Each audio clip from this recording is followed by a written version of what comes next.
mais uma vez os irmãos com a paz do Senhor, amém?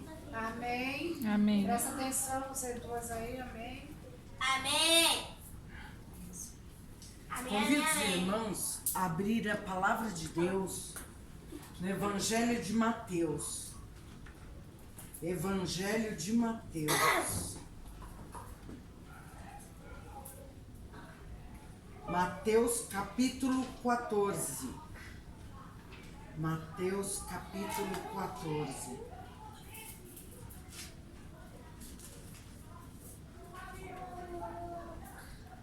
Mateus 14, versículo, a partir do versículo de número 28. Eu vou lendo para estar adiantando, amém? E respondendo-lhe Pedro e disse: Senhor, se és tu, manda-me ir ter contigo por cima das águas. E ele disse: Vem. E Pedro, descendo do barco, andou sobre as águas para ir ter com Jesus. Mas sentindo vento forte, teve medo e começou a ir para o fundo, clamou dizendo: Senhor, salva-me! E logo Jesus, estendendo a mão, segurou-o e disse: Homem de pequena fé, por que duvidaste? E quando subiram para o barco, acalmou o vento. Amém? Até aqui. Eu quero colocar um tema para a mensagem de hoje. E o tema é Sinais de Deus. Podeis assentar em nome de Jesus? Aleluia, Senhor. Sinais de Deus. É interessante, amados, essa passagem, porque Pedro era um apóstolo que já estava caminhando com Jesus já há um bom tempo. Já tinha um bom tempo de caminhada, de jornada do lado do mestre. Aí o mestre manda que eles entrem no barco, que eles sigam adiante. Mas, num determinado momento ali naquelas águas, começou uma tempestade muito forte. Era vento, era chuva, era tudo ao mesmo tempo. E por mais que aqueles apóstolos, a maioria deles, fossem pescadores natos, eles ficaram com medo. Eles ficaram com medo daquela tempestade. E aí quem aparece? Jesus, andando por sobre as águas. E é interessante que naquele tempo era difícil as pessoas tomarem esse tipo de posição, de atitude, de fazer prova de Deus, de pedir sinais para Deus. Hoje em dia não. Hoje em dia tudo que a gente quer fazer, eu vou pedir um sinal para Deus. Eu quero que Deus me dê um sinal. Eu quero que Deus me mostre como é que eu tenho que fazer. Sendo que muitas das vezes Deus já colocou no nosso coração o que é que precisamos fazer, que atitude nós temos que tomar. Só que nós continuamos sendo surdos e falando: Deus, me dá um sinal. Nós estamos que nem Pedro. Pedro olha para Jesus e diz assim: Senhor, se és tu mesmo, faça com que eu vá ter contigo. Aí Jesus, ele queria um sinal. Jesus falou para ele: então vem. Quer um sinal? Vem. Aí ele sai do barco, começa a andar por sobre as águas. Deus deu a ele o sinal. Só que o ser humano é tão falho, o ser humano duvida tanto do poder de Deus. Irmãos, eu vou dizer uma coisa para vocês. Vocês sabiam que nós, que se dizemos crentes em Jesus Cristo, somos mais incrédulos do que o povo do mundo? O pessoal que vive em outras religiões, eles têm mais fé, mais credibilidade no Deus que eles servem do que nós que servimos a Jesus Cristo. E aí está uma das provas. Pedro pediu para Deus um sinal. Deus deu o sinal. Pode vir. Ele começou andando sobre as águas. Deus já deu sinal, então estou indo, estou caminhando. Mas daqui a pouco Deus permitiu na caminhada dele soprar um ventinho. Na hora que soprou o vento, ele se desesperou. Ele olhou para baixo e falou assim: ei, peraí, como que eu tô na água? Eu sou um ser humano, eu não sou um fantasma. Como que eu tô andando sobre as águas? O que aconteceu? Entrou dentro do coração dele o quê? A dúvida. Ele começou a duvidar do poder de Deus. Ele começou a duvidar do sinal que Deus deu para ele. E quando a dúvida entra no meu e no seu coração, sabe o que acontece? Naquilo que nós estamos pedindo, naquilo que nós estamos buscando, naquilo que nós estamos necessitando, Deus tira a morte. Porque a Bíblia diz que sem fé é impossível agradar a Deus. E Pedro foi afundando nas águas, porque ele perdeu a fé, ele deixou a incredulidade entrar no coração. Mas também existe uma coisa boa, porque nós vemos a situação, Pedro estava se afogando. E quantas das vezes nós colocamos diante de Deus uma situação, olhamos para Deus e falamos: Deus, eu preciso de um sinal, me dá um sinal, Deus. Se eu devo fazer isso, se eu devo fazer aquilo, se eu devo ir por aqui, se eu devo ir por lá. Deus, me dá um sinal. Ei, irmãos. Aí Deus dá o sinal, a gente começa, não chegou nem no meio, nós já estamos duvidando. Ai, acho que não vai dar certo. Acho que não era isso que eu tinha que fazer. Acho que não era por aqui que eu tinha que ir. Ai, não era essa decisão que eu tinha que tomar. E aí começamos a questionar a Deus, quando na verdade Deus já tinha dado o sinal, mas é mais fácil nós darmos lugar para incredulidade no nosso coração do que dar ouvido para Deus, porque a incredulidade entra e toma conta, entra e toma conta. Aí quando ele estava afundando, ou seja, ele ia morrer afogado.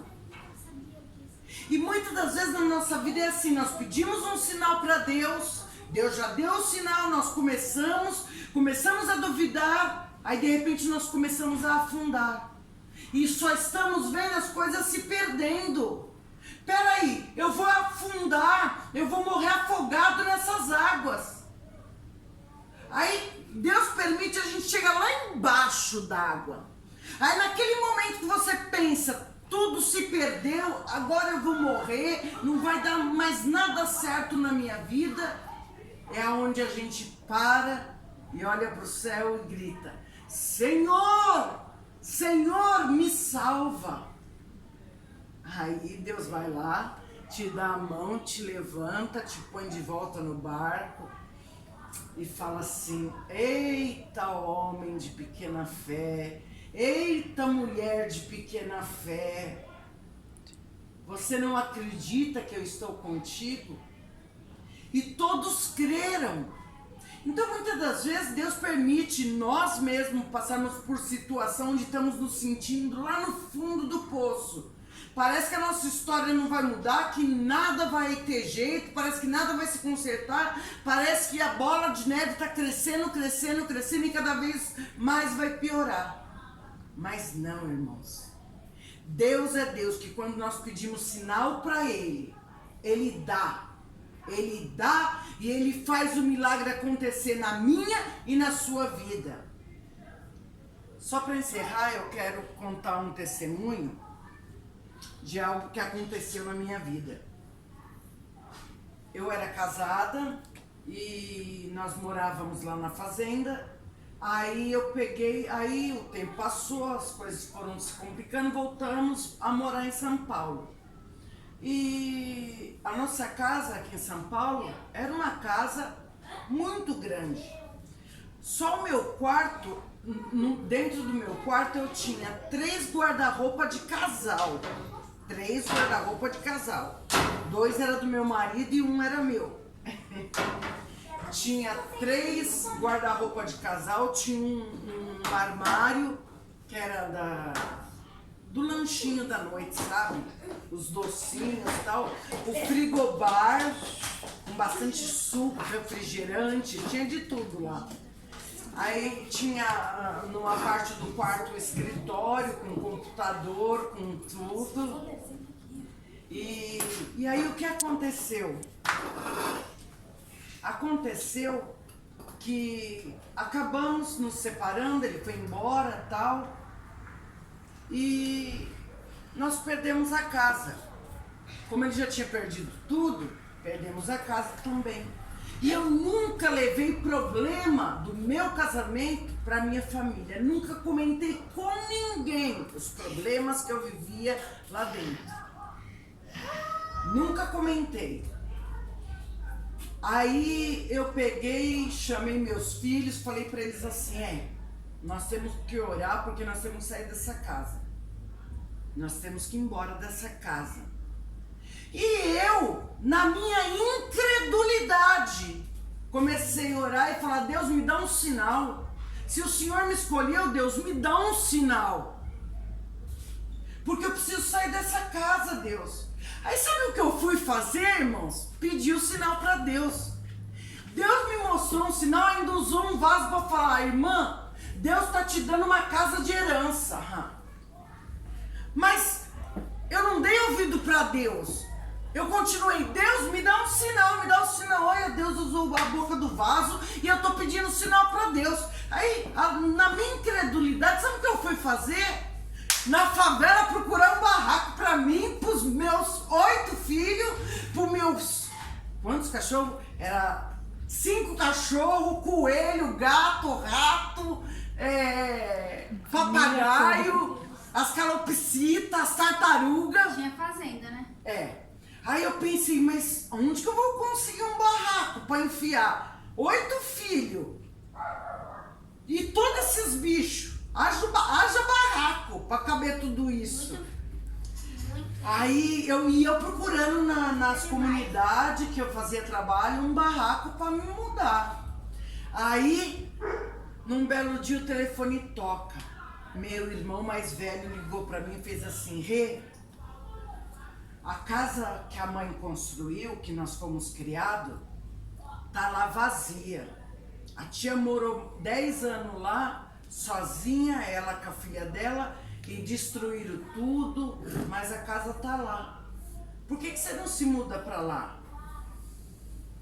Aí eu peguei, irmãos, marquei, fui lá, fizemos alguns concertos para ter pelo menos condição de entrar para morar. E a casa lá é um sobrado, e é um sobrado grande lá. É um sobrado grande. Não é a casa que eu morava lá na Vila Zelina, né? Tanto que para trazer a mudança eu tive que alugar aqueles caminhão baú maior que existe. E ainda ficou um monte de coisa lá que eu doei para uns vizinhos. Aí trouxe a mudança. Gente, vocês não têm noção. Encheu a casa, ainda ficou um caminhão de mudança. Aí eu liguei para um pastor e falei, pastor, você ainda está com a casa de recuperação, está precisando de umas coisas? Vem aqui que eu tenho um caminhão para te dar. Aí, sempre tem aquela irmãzinha abençoada. Aí, um dia uma irmãzinha abençoada chegou na minha casa e falou assim, nossa, hein, que situação. Você não disse que Deus era na sua vida? Você saiu daquele casarão para morar nessa casa agora?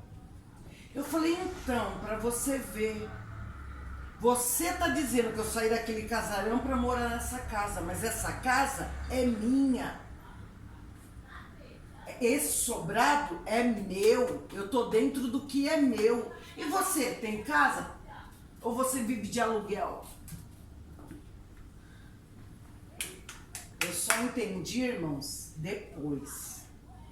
Eu só entendi depois que Deus já tinha me dado o sinal, já tinha usado o profeta. Aí foi que me veio a lembrança, quando Deus usou o vaso e falou assim, eu vou te dar uma casa por herança. E foi a casa que nós fomos criados. E foi pra lá que nós fomos. Lá cabia todos os bichos. Cabe todos os bichos. E cabia todos os bichos, todos os filhos e os netos e tudo. E eu louvo a Deus porque no que eu pedi de sinal para Deus, o Senhor confirmou. E Ele deu. E pode ter certeza que nessa noite Deus está confirmando sinal na vida de cada um. Sinal na vida de cada um. Basta tão somente nós não deixarmos entrar no coração a incredulidade ou a dúvida. Porque Deus não opera na incredulidade nem na dúvida. Jaque, vou te fazer uma pergunta. Você tem sentido dor de cabeça? Sabe por quê? Na mesma hora que o anjo entrou e operou as pernas da Beth, eu vi os anjos te cercando, olha, e ungindo a sua cabeça. Você ia ter um derrame que você ia ficar toda torta. Mas eu vi direitinho você com o rosto torto, a boca torta, tudo torto. E Deus manda te dizer que Ele tá desentupindo essa veia da tua cabeça e tá te dando esse livramento. Amém. Marcos, eu sei que você tá aí, o Senhor já foi te visitar. E Deus manda te dizer que no dia chamado hoje Ele tá fechando a sua sepultura. O Senhor tá dando um livramento de infarto fulminante. E para você saber que é Deus que tá falando contigo, você andava cansado, você andava, nossa, mas o que acontece? Será que é porque eu fumo? Não sei, como muito, não. Já era um infarto que estava se preparando para dar na sua vida e ia ser uma só. Mas hoje Deus te cura e te dá o livramento e te dá uma nova vida. Amém. Amém? Que nós possamos, irmãos, continuar crendo no Senhor. Que Ele, sempre que Ele manda, que Ele ordena, por mais que às vezes a incredulidade bate na nossa porta, a gente tem que bater a porta na cara dela. Amém? Amém. E até aqui eu agradeço a E você oportunidade. estava falando do anjo, e na hora que a Jaque estava louvando, eu vi ela toda de branco. Meu Deus. É Deus confirmando a cura. Meu Deus, santo Deus. Amém? As palmas louvou o Senhor.